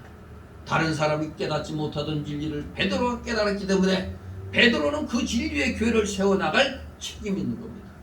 올바른 진리를 깨달았다면 그대로 먼저 내가 받아들여 내가 만들어져야 됩니다. 그래서 그 만들어진 진리 위에 교회를 세워나가야 하는 겁니다. 그것이 우리의 삶입니다. 저 같은 경우도 사당동에 있는 제1교회에서 개척해 나왔을 때 거기서 하는 말이 있어요. 3년도 못해서 문 닫을 거라고 그랬어요. 왜? 아니 저렇게 그냥 안병남 목사가 하는 식으로 저렇게 나가면 교회가 안 될 텐데 1년을 버틸까?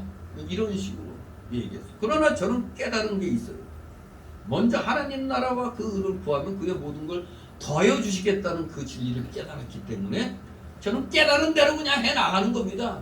비록 적은 인원이지만 올바로 해나가니까 목사들 사이에서도 자꾸 설교 자리에 저를 자꾸 세우려고 그래요. 또 대기총이 15일 날 하는데 또 제가 총재다 보니까 전번에 설교했는데 또 이번에 또 전화가 와가지고 이성 목사가 이번에도 좀 설교하라고. 목사들이 전번에 설교 너무나 은혜롭다고 또 세워달라고 그랬다는 거예요. 이거 뭐 그러니 내 거절도 못하고. 그러니까 깨달은 진리 그대로 해나가는 겁니다. 처음에는 내가 그렇게 말하면 요새 그렇게 얘기해갖고 뭐 교회가 되냐 사람이 오냐 그러지만 목사들 자신들이 들으면은 그게 맞다 이거야. 그러니까 자꾸 부족한 저를 세우는 거지 뭐 내가 뭐 잘나서 세워지는 게 아니에요. 맞으니까 세운 겁니다. 자기들이 못하는 말을 내가 하니까 세우는 겁니다. 또한 교회는 어떤 사람이나 어떤 사람들의 교회가 아닙니다. 예수 그리스도의 교회입니다. 예수님께서 내가 내 교회를 이라고 말씀하셨어요. 교회는 목사의 교회도 아닙니다. 교인들의 교회도 아닙니다. 개척교회는 모교의 교회나 모교의 당회의 교회도 아닙니다. 교회는 오직 누가 주인이야? 예수 그리스도입니다. 교회 주인은 예수 그리스도뿐이고 교회 우두머리는 한 분 예수 그리스도뿐이십니다. 교회의 모든 사람들은 다 종들이며 일꾼들입니다. 주님께서 내가 내 교회를 세우리니 말씀하셨습니다. 그렇습니다. 교회의 설립자는 사람이 아니고 예수님 자신이십니다. 교회는 사람들의 사업이 아니고 하나님의 사업입니다. 예수 그리스도의 사업입니다. 그가 친히 자기 교회를 세우신 것입니다. 우리는 모두 하나님의 사업에 참여한 동업자입니다. 하나님의 일에 고용된 일꾼입니다. 저나 여러분은 다 하나님의 일에 쓰임받는 동업자예요. 일꾼입니다. 사람이 교회를 세우려고 하면 실패할 수밖에 없습니다. 하나님의 일은 사람의 힘과 능으로 세워지지 않는 겁니다. 그러니까 우리 성교회도 1, 2년 안에 문 닫는다고 그랬는데 지금 21년이요. 1, 2년 못 버린다고 그러더니 이 주변에 많은 교회들이 있다가 다 문 닫고 다른 데로 갔어요. 다른 데 가서라도 하면 당연히 됩니다. 진실로 하나님의 일은 사람의 힘과 능으로 세워지는 게 아닙니다. 하나님 자신, 하나님의 성령께서 이루시는 겁니다. 음부의 권세가 이기지 못하리라 선언하십니다. 음부의 권세는 사망과 지옥의 권세를 가리킵니다. 죄 아래 있는 온 세상은 사망과 지옥의 권세 아래 있습니다. 그러나 이 세상에서 구원받은 교회는 그 권세로부터 해방이 되었습니다. 저나 여러분은, 이 성운교회는, 올바른 교회들은 다 사망과 지옥의 권세로부터 해방된 겁니다. 이제 사망과 지옥의 권세가 교회를, 구원받은 성도들 이기지 못합니다. 한번 바르게 깨달은 것은 마귀가 아무리 흔들어대도 흔들리지 않습니다. 깨달은 진리가 있으면 그대로 행하게 되어 반석이 지은 집과 같이 견고합니다. 그러므로 깨닫지 못한 백성은 망하게 된다고 호세아 4장 14절에 말씀합니다. 깨닫지 못한 백성은 망한다고 그랬습니다. 이 백성이 깨닫지 못하여 망한다고 그랬습니다.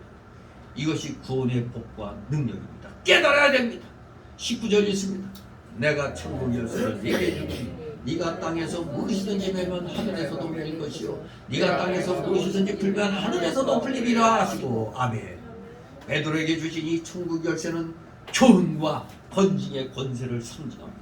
이 권세는 마태복음 18장에 보니까 다른 제자들에게도 그대로 주어졌습니다. 교회가 복음 진리를 선포할 때 믿는 자는 천국에 들어가는 것이고 거부하는 자는 천국에서 제외됩니다. 또한 바른 교훈에 순종치 않는 자들은 정당한 번징을 받게 되어 있는 겁니다. 바른 번징은 천국 문을 닫고 해벌은 그 문을 여는 것입니다. 하나님께서는 지상교회에 권위를 주셔서 교회가 바른 말씀으로 교인들을 돌보고 감독하며 다스리게 하셨습니다. 이 바른 번징이 천국 문을 닫고 열게 하는 겁니다. 그래서 하나님이 천국 열쇠를 4개 준다고 하신 겁니다. 바른 깨달은 진리 자체가 바로 천국 열쇠입니다. 베드로가 바른 진리를 깨달았기 때문에 그것을 가지고 다른 사람을 구원할 수가 있는 것입니다. 그 진리를 순종하면 구원이요 거역하면 정죄받게 되므로 그 진리가, 여러분들이 깨달은 진리가, 복음의 진리가 천국 열쇠가 되는 겁니다. 여러분들 다 천국 열쇠를 갖고 있는 겁니다. 확신을 가지시기 바랍니다. 그런데 땅에서 무엇이든지 매면 하늘에서도 매인다고 그랬는데, 즉 이것은 다른 진리에 어긋나면 잘못된 것으로 판단받게 된다는 겁니다. 그러면 하나님께서도 잘못된 것으로 인정하여 정죄한다는 겁니다. 또 영의 자유를 잃고 은혜에서 떨어지게 되는 것을 땅에서 무엇이든지 매면 하늘에서도 매인다고 말하는 겁니다. 그럼 땅에서 무엇이든지 풀면 하늘에서도 풀리리라는 이 말씀은 무엇이든지 바른 진리에 비추어서 보아 옳다면은 그것이 옳다고 인정하게 되는 겁니다. 하나님 말씀에 비췄더니 오라 그럼 다 옳은 겁니다. 하나님이 옳게 인정하시는 겁니다. 이게 땅에서 푼 거라 이 말씀입니다. 그렇게 되면 하나님께서 그것을 옳다고 인정하여 정죄에서 풀어주신다는 얘기입니다. 그것이 하늘에서도 풀리는 것입니다. 이렇게 풀린 사람은 영적 자유와 생명의 세계에 들어가 살게 되는 겁니다. 바로 이 말씀, 풀고 매고 매면 매고 풀면 푼다는 이 말씀은 교회에 치리권을 준 것으로도 해석이 되는 겁니다. 교회에 치리권을 준 것으로. 바른 교회의 3대 징표 중에 하나가 뭐예요? 바른 번징의 시행이라고 그랬잖아요. 바른 번징. 교회에 치리권을 준 겁니다. 잘못했으면 벌 받는 겁니다. 하나님께서 진리대로 벌하시고 해벌해 주신다는 뜻입니다. 진리대로 벌 받고 있다가 회개하면 풀어주시는 겁니다. 결론적으로 20절이 말씀합니다. 20절 있습니다. 이에 제자들을 경계하사 자기가 그리스도인 것을 아무에게도 이르지 말라 하시니라. 아멘. 아직은 예수님이 알려지면 안 돼요. 소위 말하는 그리스도의 은닉 사상인데, 그리스도의 직분 완성은 언제 완성돼요?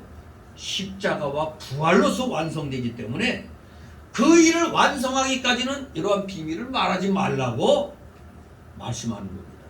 우리 주님께서는 때때로 자신의 기적 사건들이나 메시아 신분을 감추실 까닭이 있죠.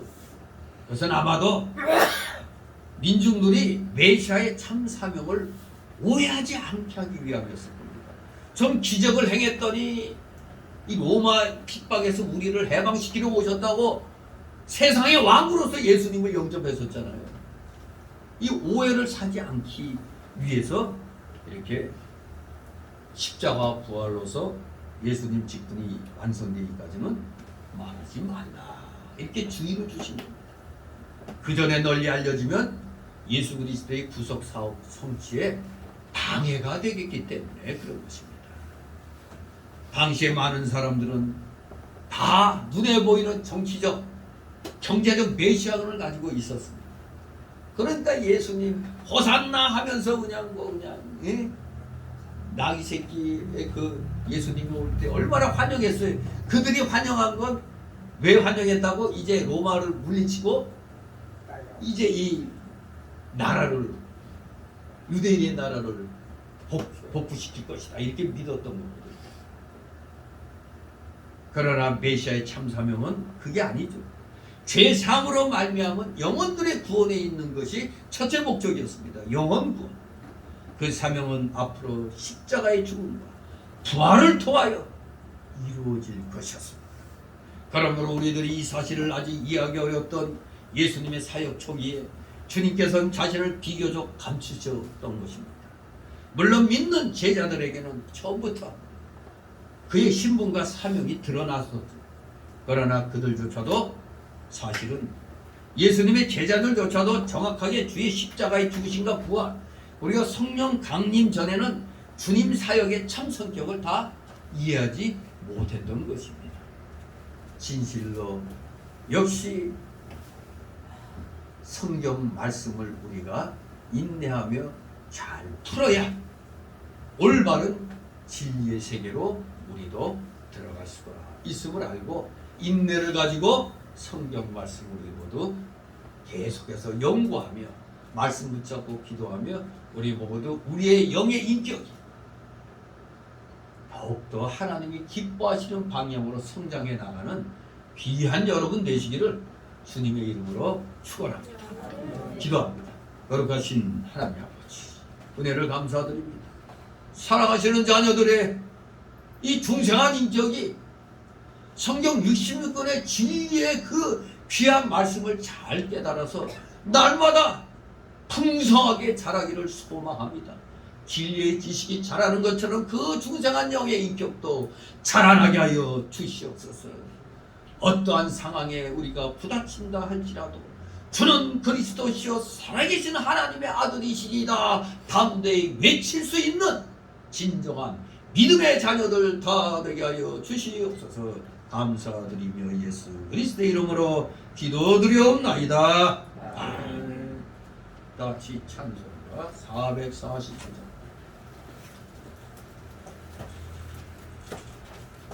440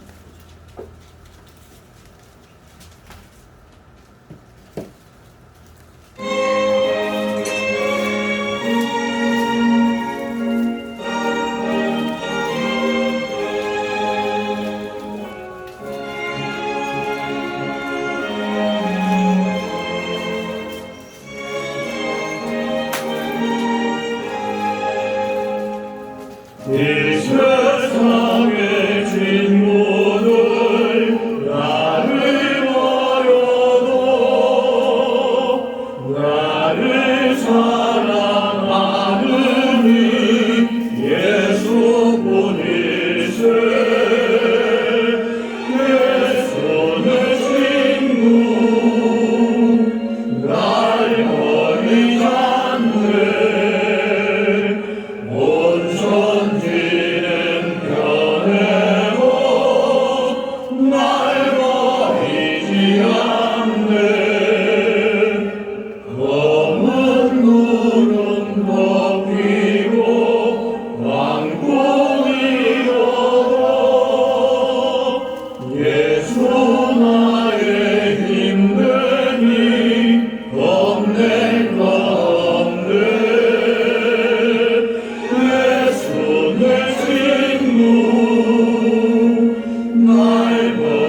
우리 드려진 예물을 놓고 하나님 앞에 보험 기도드립니다. 사랑과 은혜가 풍성하신 그러가신 하나님 아버지, 오늘도 주님의 사랑하시는 자녀들 세상 속에서 각자의 일을 할 수 있도록 허락하여 주셨기에 각자의 영역에서 최선을 다하여 맺은 귀한 열매들, 오늘 특별히 주일을 맞이하여 주일 예물과 10의 1조로 각종 명목의 감사 예물로 차량 예물, 건축 예물, 열심을 다하여 바쳤나이다. 이들 한 사람 한 사람 손길을 기억하여 주옵시고 그들의 가정과 하는 생업 위에 오병 위에 놀라우신 복이 임하게 하여 주시옵소서. 물질로 고통당하는 우리 성도들이 없게 하여 주옵소서. 잠시 어렵지만 아버지께서 속히 믿음의 믿음을 더하여 주셔서 물질을 마음껏 주의 영광을 위하여 사용할 수 있는 물질의 실력자, 믿음의 실력자들로 성장시켜 주시옵소서. 드려진 예물 몸된 교회를 위하여 잘 사용되도록 늘 은혜로 충만케 하여 주시옵소서. 예수 그리스도의 이름으로 감사드리며 기도드리옵나이다.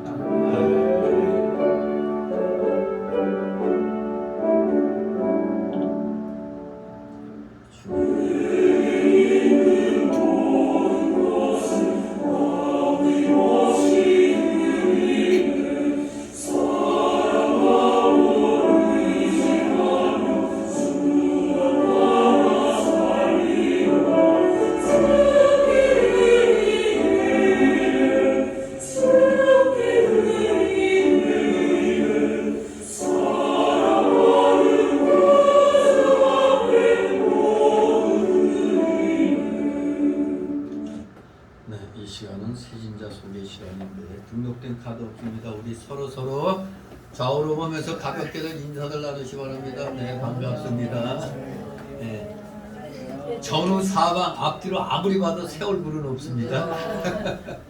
우리 아무튼 열심히 하여간 토요일마다 우리 전도 부인회가 전도 활동을 하는데 하나님 뜻이 어디 있는지 알 수 없습니다만 열심히 하여간 우리는 최선을 다해야 되겠습니다.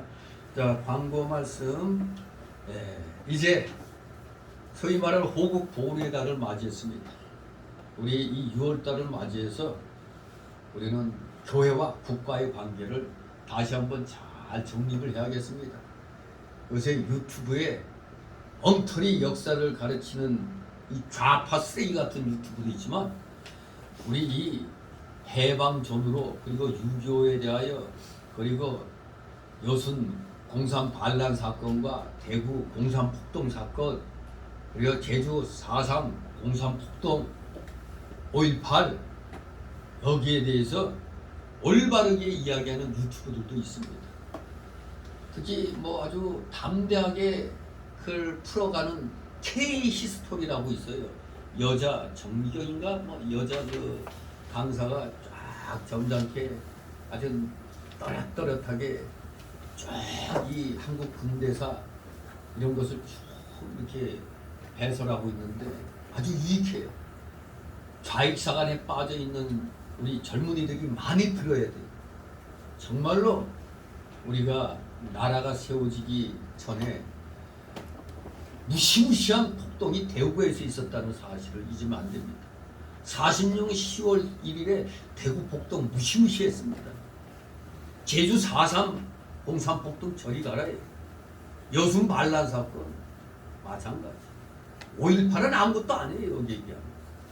아무튼 여러분들 우리나라의 이 그늘진 역사 정말로 올바른 역사를 우리 6월달을 맞이해서 유튜브에 올바른 그런 역사를 잘 이렇게 들으시기 바랍니다. 정말 역사관이 잘못되면 삐딱선을 타게 되는 거예요. 우리 젊은 사람들 좀 걱정이 됩니다. 교회에서 목사들부터가 이 역사관이 흐릿해가지고 우리나라 역사도 잘 몰라요. 이거 큰일입니다. 역사가 바로 정립이 돼야 우리 기독교 역사도 바르게 행할 수가 있는데 이 뭐 세상 역사관도 삐딱하니까 이 성경의 역사도 삐딱하게 가르치는 겁니다. 정신 차려서 정말 6월 달에 더욱더 진리의 바로 서는 여러분 되시길 소망합니다. 그렇기 때문에 여러분들 우리 자유민주 체제를 우리 더 확고히 지켜나갈 수 있도록 하나님께 열심히 기도하시고, 그러기 위해서는 교회에서 정한 공적 예배에 한 번이라도 더 나오겠다는 심령으로 참여하시기 바랍니다.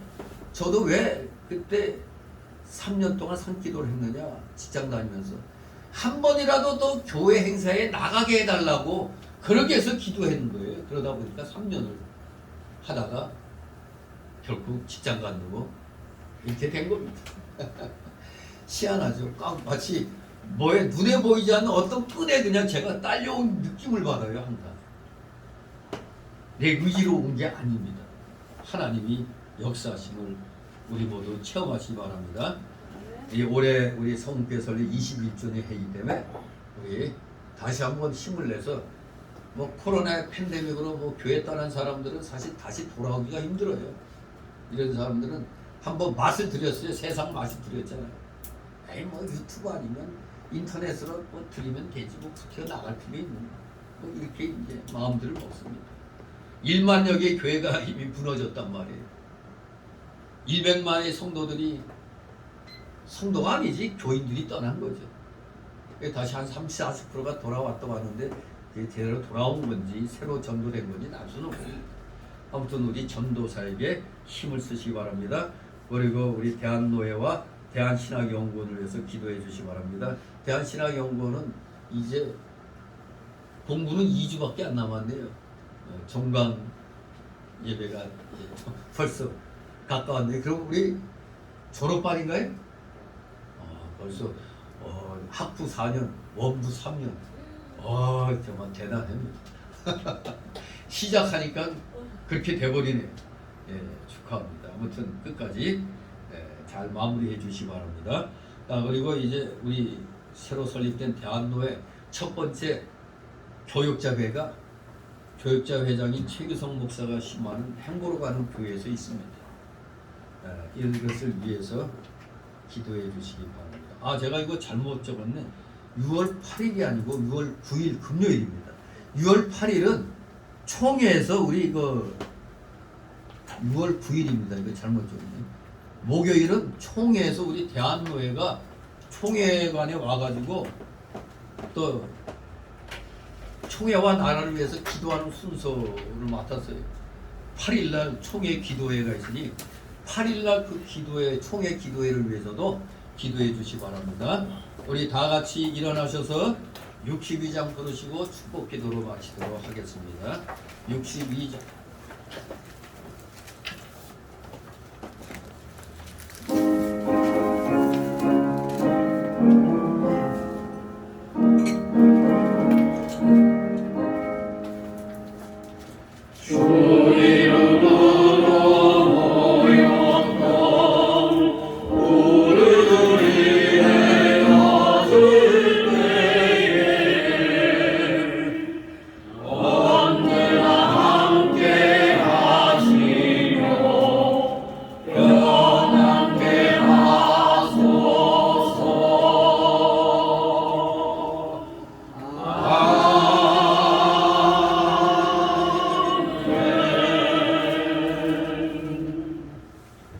영원한 지옥 사망 형벌로부터 영생 복락의 무궁천국으로 우리를 구원하여 주신 우리 구주 예수 그리스도의 크신 은혜와 하나님 아버지의 극진하신 사랑하심과 성령님의 감동 감화 교통 충만 내주 역사하심이 여기 머리 숙인 모든 무리들 머리 위에와 각 가정 위에, 하는 생업 위에, 하는 학업 위에, 이 나라 올바른 모든 교회들 위에, 이 나라 이 민족 위에 이제부터 영원토록 함께 있을지어다.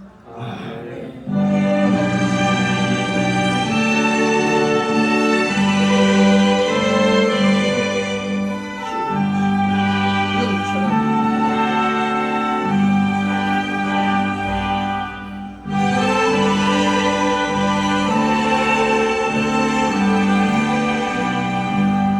저